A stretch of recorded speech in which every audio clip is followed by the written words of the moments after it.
Sea por magia vudú o a causa de un virus mortal, los muertos vivos, mejor conocidos como zombies, son la fuerza más importante del cine de terror. Quizás por sí solos no puedan competir contra lo imponente de otros referentes en este género, pero sus historias suelen acarrear catástrofes tan grandes que prácticamente han acabado con el mundo más de una vez. Mi nombre es Cristian y hoy seré su narrador mientras nos adentramos en el origen del cine zombie, esta vez con algo de compañía.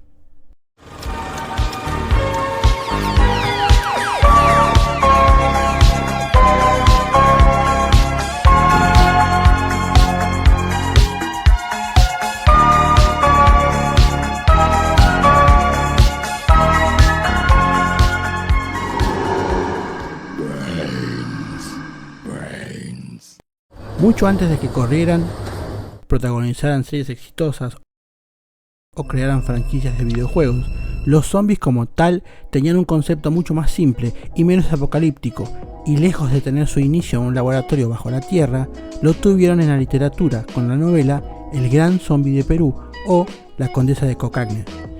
Este pedazo de literatura de 1697 es, hasta la fecha, la referencia más antigua que existe a los zombies. Pero como este libro no tuvo adaptación cinematográfica, nos toca rastrear el inicio de los zombies por otro lado, y para eso tenemos que viajar a Haití. La primera película de zombies de la historia, White Zombie de 1932, fue dirigida por Victor Halperin y estuvo basada en la novela The Magic Island de W.B. Seabrook. Ambientada en Haití, la trama sigue a un joven que viaja para casarse, pero enfrenta un complot vudú que involucra la transformación de su novia en un zombie. Bela Lugosi, icónico actor de cine de terror, famoso por su rol en Drácula de 1931, interpreta al siniestro maestro de zombies Legendre. Esta película sentó las bases para el futuro del género, introduciendo elementos de manipulación y control que serían recurrentes en las historias de zombies, al menos por un tiempo. White Zombie es un testimonio del impacto duradero de los mitos y cómo estos se asociaron siempre a una buena historia de terror. Aunque en la otra cara de la moneda, este film fue el que empezó una especie de mala fama infundada relacionada a la religión vudú. Una religión que tiene su origen en la conquista de América. Cuando los esclavos viajaban al Nuevo Mundo, unificaron varias creencias en una, con el fin de conservar lo único que una despiadada conquista no pudo sacarles, su fe. Para entender cómo todo esto se asocia al subgénero zombie, tenemos que caminar esa fina línea que hay entre lo ficticio y lo real. Este hombre que están viendo se llamaba Clairvaux Narcisse y fue un ciudadano haitiano que en 1962 fue declarado muerto y enterrado. Sin embargo, días después, según sus declaraciones, fue exhumado por un hechicero que lo convirtió en un esclavo zombie sin voluntad por 2 años. En 1980, luego de vagar por las calles más de una década, Narcisse consiguió encontrar a su hermana y en 1983 un etnobotánico de Harvard descubrió el secreto de su resurrección. Según la hipótesis, Narcisse fue envenenado con una mezcla de sustancias psicoactivas, como el veneno del pez globo, la tetrodoxina y la planta datura. Todo esto en forma de un polvo blanco que al parecer lo dejó en estado de coma profundo al momento de ser declarado muerto. Este caso capturó la atención del público y de la comunidad científica, alimentando aún más el mito y el misterio en torno a los zombies, no solo en Haití, sino en la cultura popular. De estos acontecimientos, Wade Davis, el etnobotánico que estudió a Narcisse, escribió un libro que luego fue muy ligeramente adaptado en el film de Wes Craven de 1988, La serpiente y el arco iris.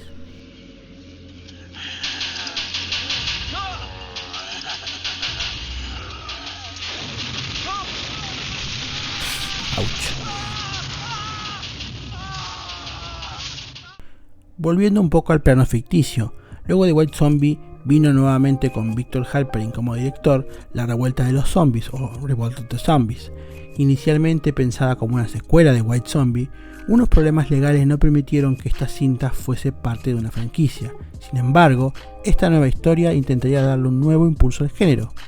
Alejándose de Haití y de la magia vudú, esta cinta tiene un concepto bastante parecido, pero esta vez sigue a un científico que descubre un antiguo método camboyano para convertir a las personas en zombies. Motivado por un deseo de poder, Armand, interpretado por Dean Shaker, utiliza este conocimiento para crear un ejército, planeando usarlos como soldados invencibles.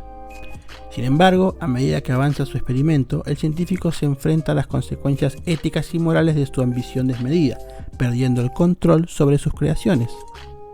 La película explora temas como el poder y el control, mientras mezcla elementos de terror y aventura en un exótico escenario asiático, con algunos homenajes y nuevamente una bella dama en discordia. En 1934 se estrena Maniac, una película de exploitation de terror. ¿Por qué se le llama exploitation? Porque así se le llama a las películas de bajo presupuesto que explotan un género que está de moda. Y en 1934 el terror todavía era rey. Alterando un poco la fórmula, esta película cuenta la historia de un científico que intenta devolver a la vida a las personas. Una curiosidad que acompaña a este filme es que su producción y su puesta en escena es tan mala que John Wilson, el creador del premio Golden Raspberry Award, la ceremonia que premia lo peor del cine, puso a Maniac en la categoría 100 películas tan malas que son buenas.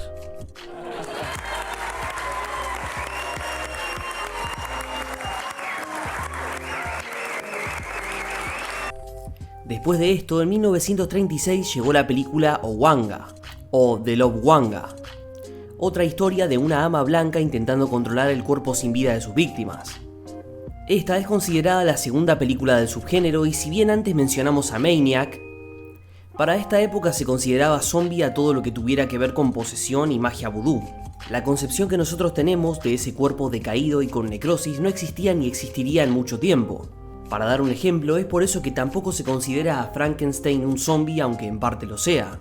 4 años después de esto, llegaría la primera fusión del género con la comedia. Dirigida por George Marshall y protagonizada por el legendario Bob Hope, además de Paulette Goddard, The Ghost Breakers cuenta la historia de una mujer que hereda una plantación en Cuba. Ahí mismo, ella en compañía de su enamorado encuentran un zombie y terminan buscando un tesoro escondido. Esta escena, quizás la mejor del filme, da una explicación del zombie en sus inicios. It's worse than horrible because a zombie has no will of his own. You see them sometimes walking around blindly with dead eyes, following orders, not knowing what they do, not caring. You mean like Democrats? Aunque esta película no es más que una simple comedia, si analizamos esto en un marco histórico, podemos decir que The Ghost Breakers inauguró una era. La década de los 40 sería conocida como la década de las parodias. Con casi 20 años de cine oscuro y de terror, este fue el momento donde Abbott y Costello conocieron a cuanto monstruo pudieron, y como el subgénero zombie estaba en un escalafón por debajo de los monstruos clásicos, muchas películas de imitación llegaron para juntar un dúo que pudiese replicar esa fórmula. De estos intentos tuvimos películas como Zombies en Broadway de 1945. Con Alan Carney y Wally Brown, esta comedia mostraba la aventura de dos amigos encargados de conseguir un zombie real para un club nocturno con temática zombie. Y como no podía faltar, el científico loco que creaba esta criatura no era otro que el mismísimo Bela Lugosi. En 1957, Zombies de Moratau llegó a los cines y se podría decir que este filme también tiene su importancia porque introdujo una mezcla de mitología y ciencia ficción al género zombie, que esta vez sí era reconocido. La película narra la historia de un grupo de zombies marineros que protegen un tesoro sumergido y son invulnerables a la muerte. Aunque no tan exitosa, esta cinta ayuda a mantener el interés en este tipo de historias en una época en la que las películas de terror estaban sobrellevando un declive iniciado en los años 40. Ahora, con el foco en la ciencia ficción, otros filmes como Plan 9 del espacio exterior revolverían un poco más la fórmula. Después de esto, nada sacudió realmente el nicho zombie y ese silencio duró hasta el año 1968, año en que todo cambiaría con el estreno de La Noche de los Muertos Vivos. Dirigida por la leyenda George A. Romero, The Night of the Living Dead vino a destruir todo lo que se conocía hasta ese momento del género, y como todo filme que hizo historia, su origen y desarrollo está lleno de problemas que se convirtieron en aciertos.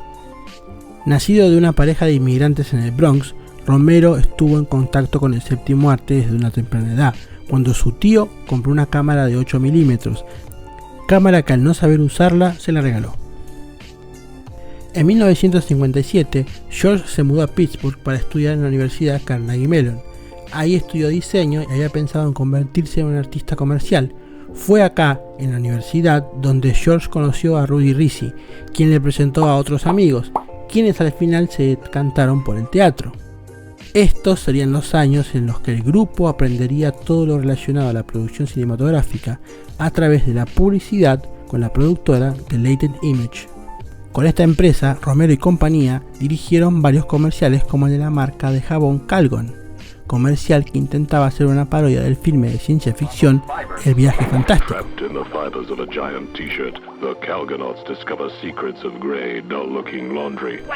Fue este comercial el que les dio el gran impulso que Latent Image necesitó para aventurarse en la idea de producir una película. Fue así como Romero, en compañía de 9 amigos más, crearon Image 10, la empresa que produciría La Noche de los Muertos Vivos. Con un bajo presupuesto y con la idea de contar una historia fuertemente inspirada en el libro Soy Leyenda, Romero y John Russo escribieron un guión que se apoyaba en mostrar una catástrofe mundial, un apocalipsis, pero desde el lente de un grupo reducido de personas atrapados en una granja en Pensilvania. Al no poder utilizar los vampiros o nada relacionado al libro que la inspiró, esta película se fue por un aspecto distinto, el de un cuerpo decaído que solo podía caminar y alimentarse. A estas pesadillas reanimadas las llamaron ghouls en referencia a una bestia de la religión árabe preislámica. Pero, ¿qué es exactamente un ghoul?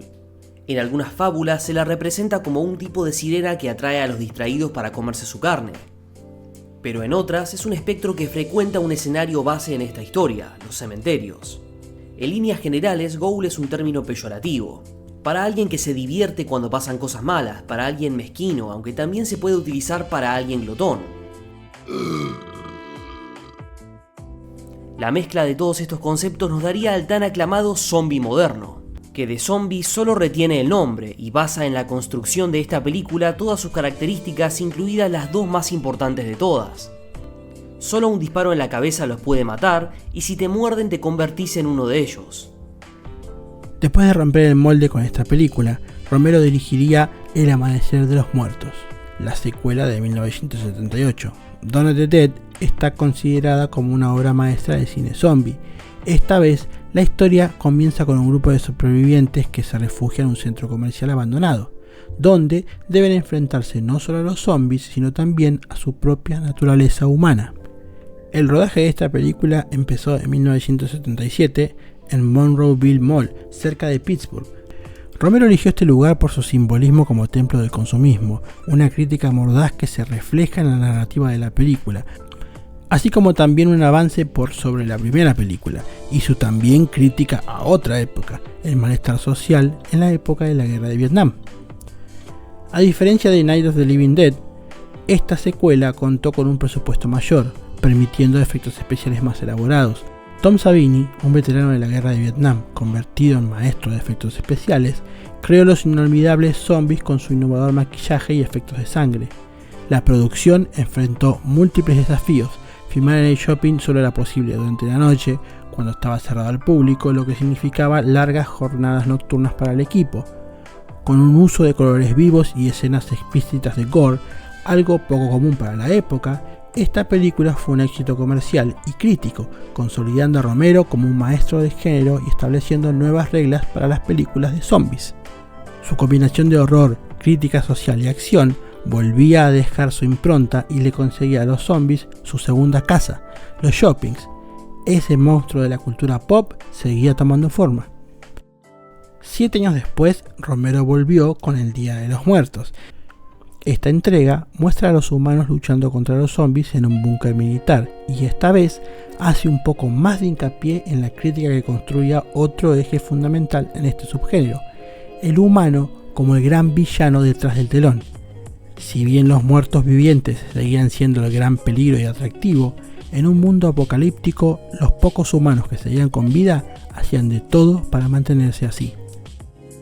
Algunos años después vendrían Tierra de los Muertos, Diario de los Muertos y Supervivencia de los Muertos, todas con el tono satírico y visceral que Romero supo explotar a través de toda su carrera. La Supervivencia de los Muertos sería la última película de Romero antes de su fallecimiento en 2017. Si hay algo que nunca cambió en el cine de zombies, al menos no en el siglo XX, fue el estrato al que perteneció. Parte de la magia, de la mística que siempre acompañó a estas historias de supervivencia fue que siempre pertenecieron al llamado cine B. Y así como El Amanecer de los Muertos propuso algo distinto, también abrió una puerta a un mercado que no tardó en saturarse con películas que más o menos proponían lo mismo con la menor calidad posible para generar alguna ganancia. Y fue así como en este cúmulo de películas malas, solo 2 películas sobresalieron: El Retorno de los Muertos Vivientes, parte 1 y parte 2.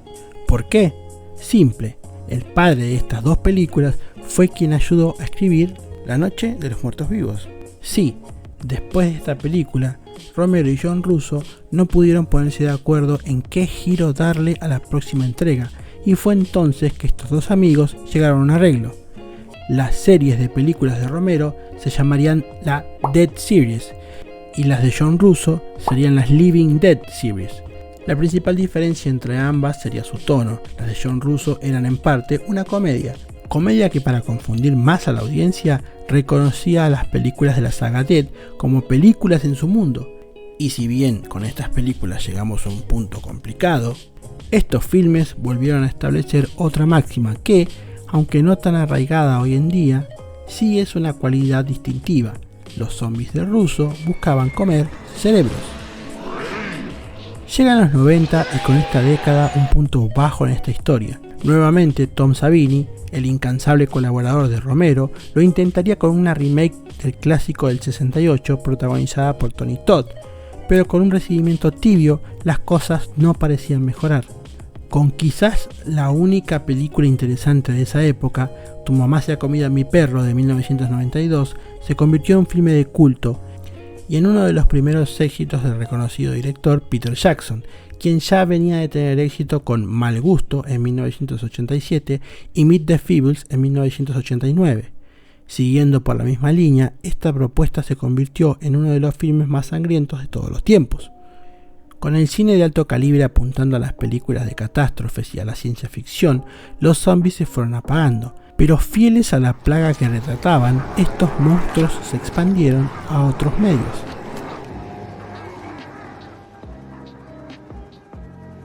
Para mitad de los años 90, la industria del videojuego ya era una industria pujante que había visto peleas entre casas desarrolladoras, super éxitos, fracasos, adaptaciones al cine de sus personajes y algún que otro apocalipsis propio. Con la llegada de Sony PlayStation en 1995, lo hicieron las nuevas tecnologías que permitían una experiencia más inmersiva y terrorífica. Fue así como en 1996 Resident Evil explotó frente a una nueva generación de jóvenes que tendrían su primera aproximación al fenómeno zombie a través de esta historia de una mansión repleta de monstruos. Con una racha de secuelas muy exitosas, este fenómeno demostró ser extremadamente entretenido y por sobre todo redituable, teniendo así su correspondiente adaptación al cine con Resident Evil de 2002. Inspirada en el cine de serie B, donde todo esto nació, la franquicia clamaba que el padre del género se hiciera cargo de este proyecto.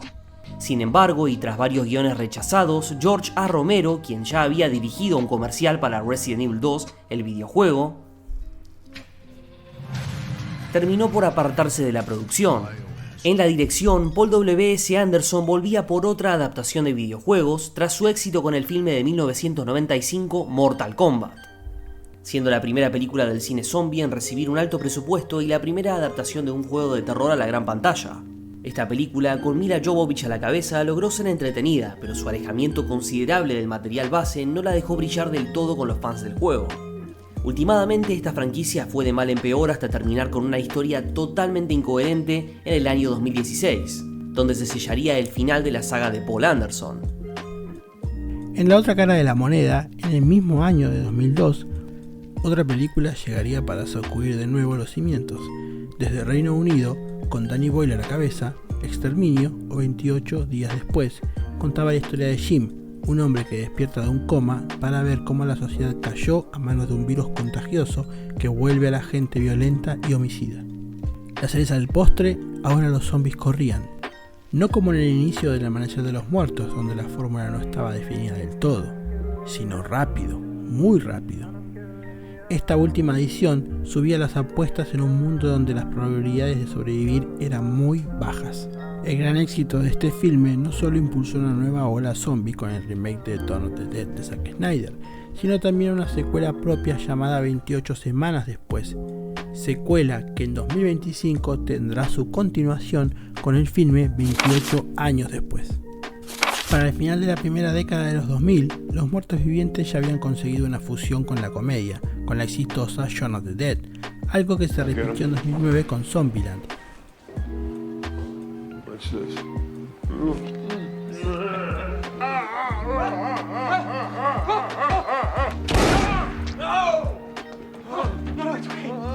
Así fue como de a poco estos seres volvieron a encontrar un segundo aire fuera de la pantalla grande, esta vez en la televisión con series como The Walking Dead. Basada en el cómic escrito por Robert Kirkman en 2007, The Walking Dead llegó en una época donde la televisión estaba cambiando. Fue una de las primeras en tomar un formato corto que permitía buena calidad en un producto televisivo.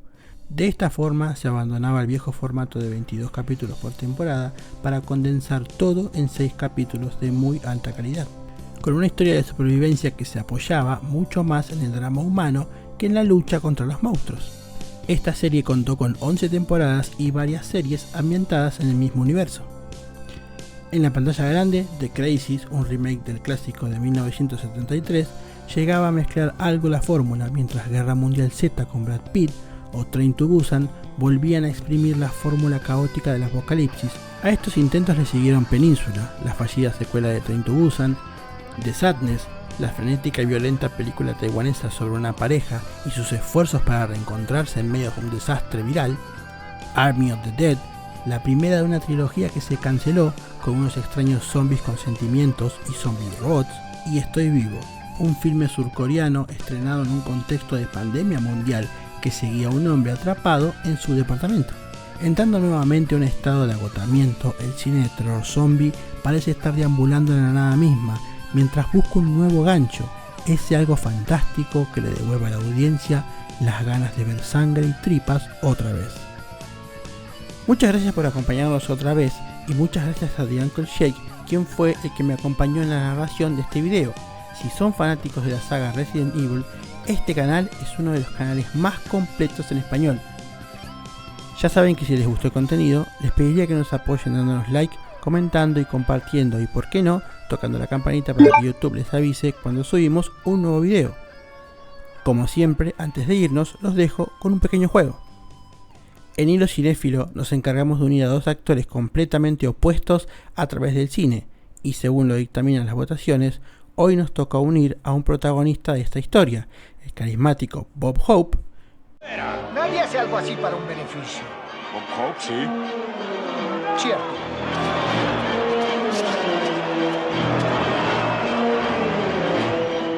Rocky mejor llama a Bob Hope. Con Agustín Pardela. Comencemos. Bob Hope protagonizó la película Cancela mi reservación de 1972, donde compartió escena con Ralph Bellamy. Bellamy sería recordado por interpretar a Randolph Duke junto a Eddie Murphy en el clásico de la comedia de Mendigo Millonario. En 2011, Eddie se unió a Ben Stiller en la película Un robo de altura, donde también trabajó Tia Leoni, quien a su vez trabajó con Paz Vega en Spanglish.